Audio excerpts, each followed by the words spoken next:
rape has never been a part of kind of Iranian culture or even very much the ideology of the revolution since 1979. What has been, but there have been a lot of different factors that have played into why rape became an important tool that was used by the regime after the June 2009 protests, and during them it became one of many, many tools, of course, of repression and of coercion. But the stories that we've heard really do illustrate that the regime took unprecedented steps, if you will, to use this as a tool of repression. So how did that happen? I mean, at what point, there's in your book there's the sense that the Basiji, these guys who were in the Basiji now in exile, seem to suggest that they were sort of primed that anything goes. What's the mentality there? The fundamental baseline was actually set by the founder of the Islamic Revolution in 1979, Ayatollah Ruhollah Khomeini. He made clear that the survival of the Islamic regime, of the Islamic system, was the most important thing, bar none. That Muslims, for example, Iranians, could forego going on the Hajj pilgrimage, they could forego fasting during the Ramadan holy month, they could forego even their daily prayers, as long as that sacrifice was made in the name of keeping the Islamic system alive. Now, during the 1980s, that was a mindset, that was an ideology that was applied and used by those who went to fight in the Iran-Iraq War. It was applied by those who wanted to become martyrs for the cause, and that was what it was really intended to in the beginning. Now, if you fast forward 2 or 3 decades, then you have come to a point where the ideological gatekeepers, if you will, of the regime have now begun to use that same sentiment, but they're using it now as a tool against enemies. They're using it as a code of conduct, or basically a mechanism for saying this means that anything goes against our enemies, not just killing them, not just beating them, but actually raping them, denigrating them to such a point that really they have been, they've been absolutely broken human beings. One gets a sense from your book that, the religious leadership decided that Ahmadinejad, and I'm going to mispronounce it, had to win. And once that election was rigged, you guys were kicked out, the press, and some kind of reign of terror was unleashed. Just sort of walk us through that phase. Well, this election in June 2009 was unlike any previous election that Iran had ever seen. It was probably around Iran's 30th election. They've averaged about one a year ever since the revolution. And by and large, those elections and their results have reflected the popular will. And in fact, always the regime has pushed for people to come out, often equating a very large turnout with support for the regime. They've always crowed afterwards. They said, you can fight the enemies just by showing up to vote, because your presence in the field of voting, your presence there is really, a sign of support for the Islamic Revolution, despite the efforts of the enemies to break those. So having a big turnout has always been a critical element. It's been a big part of how the regime has been able to explain itself as a popular uprising, as a revolution of the people. What took place that was so different in this June 2009 election was that you really ended up having a candidate who became a foregone conclusion as a winner by those who actually were in a position to manipulate and change the vote.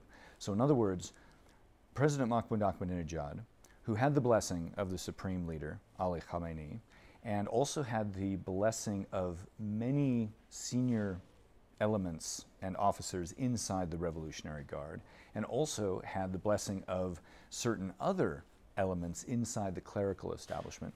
All of these groups made a determination that there was going to be a single result in this election, and it was going to be President Mahmoud Ahmadinejad as the winner.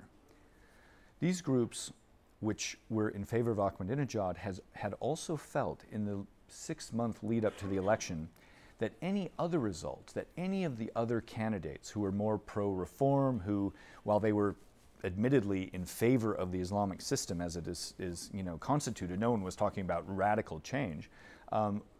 They were essentially, they were essentially painted as enemies of the revolution by the hardliners, to a point where they felt that allowing someone like Mir Hossein Mousavi to become the president, or Mehdi Karoubi to become the president, would be tantamount to handing over to the enemy the reins of power. And in this case, there are many different threads that have led up to the paranoia that was felt by those hardline elements in Iran, which caused them to really steal this election lock, stock, and barrel. Because in the past, we've seen fiddling with votes and with numbers, but really it's been marginal. It's never changed the reflection of the people's will in too dramatic a fashion.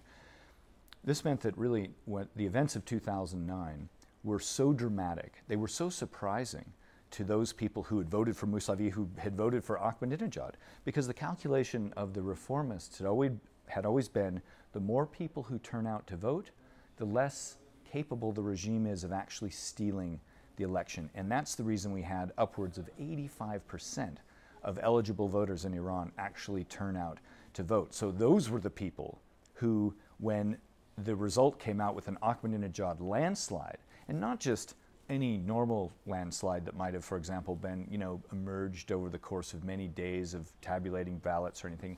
It was something announced within hours of the closure. In fact, it was even broadcast on state newswires before polls even closed, that it was a 2-to-1 victory for Ahmadinejad. So people really felt cheated, and that's the reason why we began to see these huge protests, really unprecedented protests, in the space of the last 30 years in the Islamic Republic. Talk a bit for the layman, a person who isn't familiar with a lot of the political nuances of the situation, who the Basiji are and what was their role after the election, when obviously there was a situation there.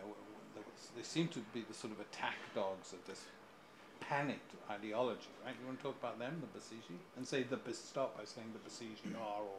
The Basiji are a volunteer and ideological militia who really were created and came to fame in Iran in the 1980s as volunteers to fight in the Iran-Iraq War against Iraq. And the way that the war was cast at the time was that Saddam's forces, which of course had the support of the United States and many other and many European countries, it was cast as a fight against evil, as a fight against the infidel, as a fight against troops that didn't know the power of God, the feeling of God. So these Basijis had in their ideological mindset the idea of fighting to save the revolution, fighting in God's name, and taking part in a sacred defense of the Islamic Revolution. So this ideology has been a part of the Basiji mindset for all of these decades. It's constantly being redescribed. It's constantly being referred to. The blood of the martyrs is one of the most sacred things that there is in the Islamic Republic. I mean, all of these elements are the kind of things that when the Basiji, there's actually in Iran, there's a week called Basiji Week. And during this time, everybody remembers the martyrs. Everybody recommits to the cause of saving the Islamic Revolution and of doing anything necessary to make sure that the enemies of the Islamic Revolution are vanquished. So come June 9th, was their mission clear? Were they instructed to? What we understand from Basijis who were engaged months ahead of the election was that they had received instructions to be sure that no matter what happened, that Mahmoud Ahmadinejad would be re-elected. And the important thing here to keep in mind is that this was a very systematic series of measures. It was taken by the Basiji, but the Basiji are also controlled more broadly by the Revolutionary Guard. They're under a Revolutionary Guard commandship. And they've also been engaged in all of their military training exercises in the previous 2 years prior to the election had all engaged in quelling internal dissent. It was no longer facing off against some amorphous external enemy. It was all about taking on the internal enemies, because they knew that at some point it was going to be a question of fighting in the streets, stamping out protesters, and basically in the name of God and in the name of preserving the Islamic Revolution, they were going to have to crack down on these internal enemies.